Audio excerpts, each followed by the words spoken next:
goodness.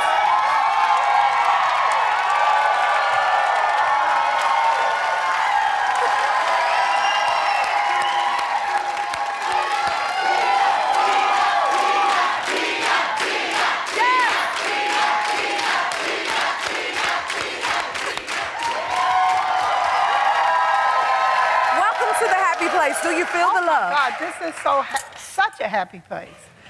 I've never seen an audience like this. I've never seen a staff like this that's so excited and so happy.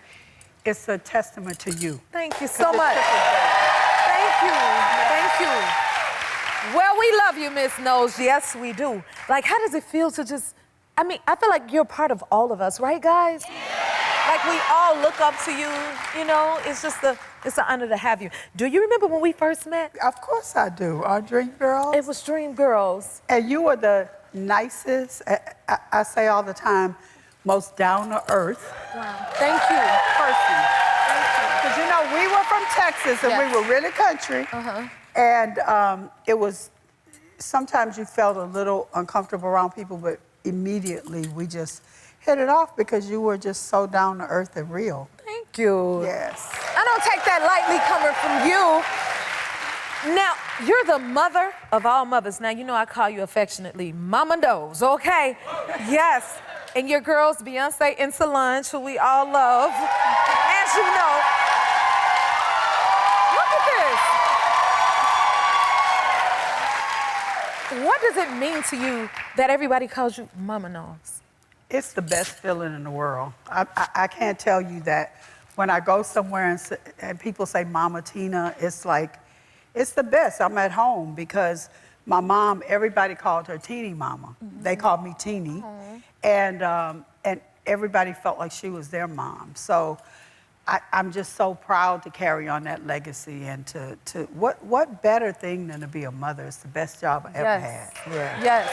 We can feel your passion for it. Yes. It's a beautiful thing. And speaking of being a mom, your daughter Beyoncé shut the Grammys down again and again and again and again. Right? Receiving. This is how we all went in when she won. I was one of those people screaming to the top of my lungs. I was screaming too. Were you screaming? Yes, because I was at her house and I was there when she got, you know, to help she and Blue get ready. And I just was not expecting. I was really, So you were shocked too? Oh, I was so shocked. And in fact, I sat there for a second and didn't even believe that it was true. So I was sitting there with my granddaughter, Rumi, and my grandson, Sir. And for a second, we were just sitting there. And then when she did this, I said, oh, it's real. I couldn't believe it. I couldn't believe it. Because it's been so many times that I thought that would happen, and it didn't. It happened, and we were all cheering to the top of our lungs, that's for sure. Well deserved. Now, she looked super, super surprised when she won Best Country Album. Did that really shock her? Yes. She was just like, you know, it's funny because people do all these memes and, not memes, but I don't know if you call them memes, but on Instagram, I saw this where this girl was enacting Jay and her and Blue. And Blue is giving them saying, now, Daddy, don't get up there on that stage. This is not your night. Sit down and be quiet. I don't know if y'all saw it. And Mama, you know they're going to have that camera in your face. And, you know, she was just giving them advice. And it was so funny because then they show Blue at the thing and Beyonce sitting like this and Blue saying, get up. And she walked on the stage, so they call her the manager. She's the manager. She's bossy, little Capricorn, like a grandma. I love that. And I also love when seeing Alicia Keys when she received her award and she gave Solange a shout out for being such a dope female producer, which is amazing. Like you have, your whole family is talented. Like I know you're proud of Solange too, right? I'm proud of Solange, always. And Solange is such an artist. Yes. You know, she's really an artist, and I'm proud of Kelly, too. I have to bring it up. Kelly? My other baby. And then Miss Blue, she coming into her own as well. Right. Do you think she's going to follow in her mother's footsteps? I don't know, because Blue is, you know, she's a jack of all trades, as my mama would say. And she can do so many things. We don't know, because she's only 13. So we'll see. Amazing. Get it, Blue. She's getting so tall, too. I know. Oh I know. my She God. passed me up a long time ago. I can't stand it. Can't stand it. Do you give her any advice? Actually, her mother gives her advice. Her and her mother are really tight, and so they don't need me to give much advice. They tell me to mind my business, you know? Do they really, Mama knows? They do. They do. Okay, now listen, I gotta get into your social media because, you know, you do your, like, what's your funny jokes? Your Corny silly jokes. jokes, My the corny corny jokes. jokes. I love those moments. Where did they come from? It came from my brother. My brother always told corny jokes and would explain what the jokes meant. And that was funnier than the jokes. The jokes were really kind of corny. But he passed away about a couple years before that. So I did one for his daughter and his wife. And nobody knew that's why I was doing it. And then I just got all these replies and people were like, can you do some more jokes? I was like, they like this? Because my kids were like, Mama, that is embarrassing. I was gonna ask how they feel about it. No, they didn't want me on social media. They were like, people gonna tear you up. They're gonna tear you apart. And I was like, you know what? At 60, I don't really care. I'm over all the self-consciousness. I wanna be like that. Like, what is that age where it's like, I don't care. Enjoy yourself. Yes, but I have a corny joke for you. Oh, you got one for us? I got one. She got a corny joke for us. Wait, give it to us. Okay. How does the moon cut its hair? It eclipses it. You know. I love that. You look like you enjoy telling them so much. I do, because they so corny, they so wrong. Oh my goodness. Okay, tell us what your relationship is like with social media. Well, I mean, if anybody follows me on social media, you know I misspell a lot of words. I leave out stuff. I sometimes get in trouble. I get in so much trouble on social media because I'm going through and I accidentally push buttons and, you know, I'm 71. At that age, it's hard. Well, you do good then. Okay, well, thank you. I understand that. Now, do your grandkids help you with it? Yes, they do. Blue helps me, but she doesn't like it either. Sometimes she'll call me and she'll be like, Mom, Grandma, that was really whack. Like, you need to take that off of there, or either I get the calls from my kids. But you know what? I'm doing my own thing. I'm 71. Yes. And so what? Yes. You are living your best life. I'm trying. You're a great I'm trying. example. You know, I hid so much of my young life. Just, even when we were doing Dream Girls, I was always kind of like just somewhere without my hair combed, without any makeup on, because I worked all the time, 24 hours a day. And I turned 60 and something just happened, and I started really having to assess who I was and the good things about me and not being embarrassed or feeling like I was being conceited to feel good about myself and to try to look good and enjoy my life. Yes. I mean, but we look at you as such an inspiration. To me, you always look good. Don't she always look good, Joe? Let's be clear. Okay. Now, what's your approach on love? Well, love, first of all, I have so much self-love now. You know, I spent my life being pretty codependent and making everybody, always feeling like everybody was more important than me. So, you know, learning to love myself and to take care of myself and to take the time to do me has been wonderful. And, you know, as far as romantic love, if I find romantic love, because I'm a romantic and I believe in marriage, I believe in love, but if I don't find it, I think I'm gonna be just fine. Yes. And that's such a revelation for me. Yes. For the first time in my life, really. Yes. Yeah. I love that take on it. Yeah. Thank you for that. Now talk to us about your new memoir, Matriarch, Oh, God. that you got coming out.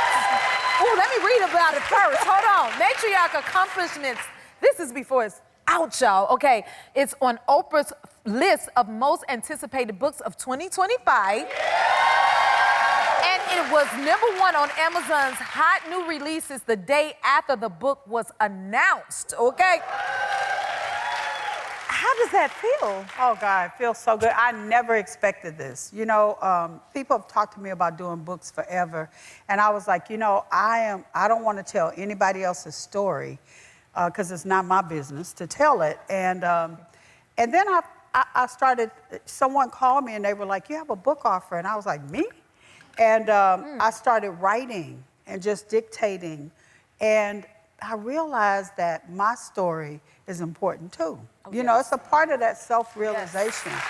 And that I have had such a big life. And thank God, I mean, I thank God for it because some of the experiences I had and the people that I've met and the places that I've been, I finally realized that my story is worth telling. Yes. And that I don't want anybody else to tell my story.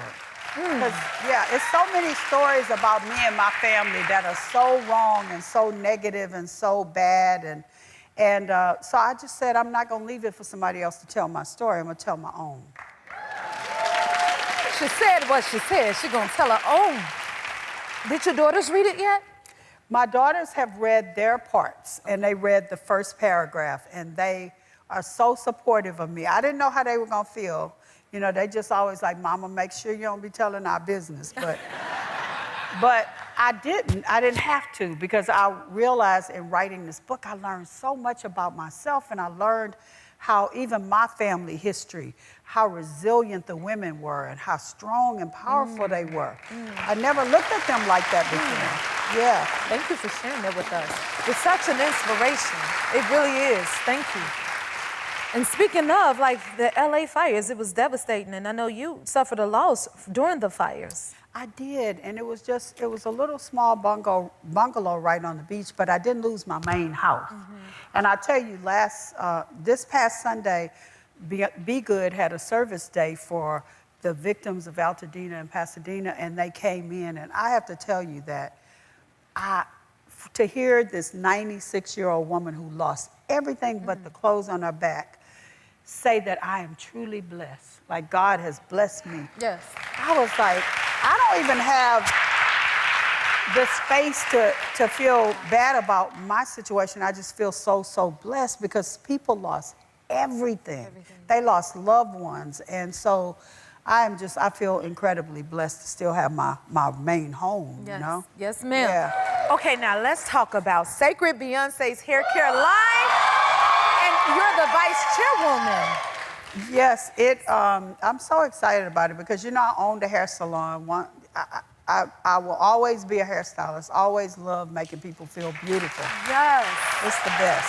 I love that it's already won 30 awards. I know. Oh my goodness, what are you most proud of to see it do what it's doing in the first year?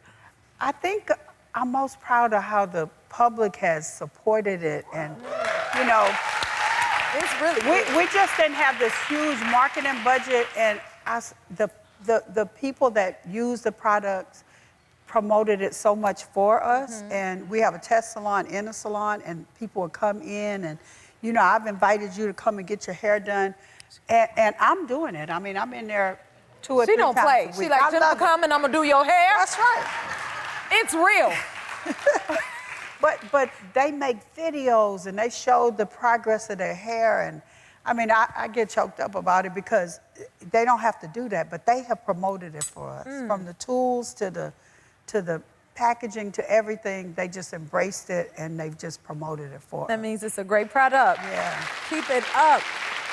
And you say being a hairstylist, you worked for many years, obviously, with different types of hair over the years. Every type of hair, yeah. And this product is for every texture of hair. Okay, this is good. It is. It goes across the board. What's one hair mistake that Cécred can help others fix with their hair? Well, right now, you know, we curl our hair, we flat iron it, we wear it natural and we pick it out and we do color it. Coloring is the worst thing for your hair.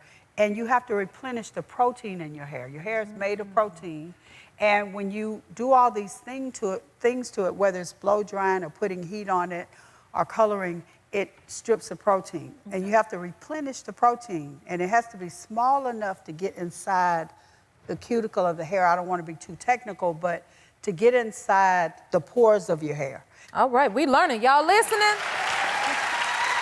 Now, where can we get Cécred from? Where is it available at? Well, I'm so excited because today we announced that we're at Ulta. Oh. And so and I'm so proud because it's the biggest hair launch that they've ever had in the history of Ulta. We're in 1,400 stores, and I can't wait for you guys to try it if you haven't tried it. Yeah. Awesome. Yeah. Well, we have two deserving audience members here today. Where's Crystal and Paula? Stand on up. You got a wash and a blowout today? Yeah. How are you feeling? Amazing. Wonderful. And tell us what you both do for a living. I'm Crystal Haley, and I am a founder of a nonprofit in South Central Los Angeles for underserved communities and at-risk kids. And now we're from Los Angeles to the Inland Empire. So we are growing, and we're going on 4 years in March of serving the community and the kids. Right. And this is why you're deserving. And you? So I'm Paula Navarro, and I am an instructional coach in the Val Verde Unified School District at March Middle School. And something that makes our school so special is the student groups. So right now I'm working with a group of students who we have trained to be professional developers, and they are they're getting ready for a conference where they're going to be the keynote speakers. For the first time ever, middle school students will be the keynotes in about 2 weeks. Awesome. And now that you got your hair care going on, how do you feel and how does your hair feel? I feel sacred. All right. I like that. And I will be sharing this with the young ladies that we do have a mentorship called Bell. It's called toriseup.org. And I will be sharing the product with the young ladies. Nice. Oh, that's wonderful. Nice. Thank you. So it was actually my birthday earlier this week. Happy and birthday. Thank you. And this felt like the best birthday present to have this experience. My hair feels amazing, so thank you so much. Wow. Nice. How does this make you feel hearing this? It makes me feel wonderful. I mean, shake your hair a little bit. Uh-oh. Shake There it. you go. She's I normally don't wear natural, so this is all natural today. All right. Thank you. Well, you ladies look beautiful. Thank you for that. Thank you. Thank you. And today, everyone in our audience is going home with a product, Cécred. From Cécred. Yes. Enjoy. Go to our website to learn more. Thank you for being here, Miss Tina Knowles. You are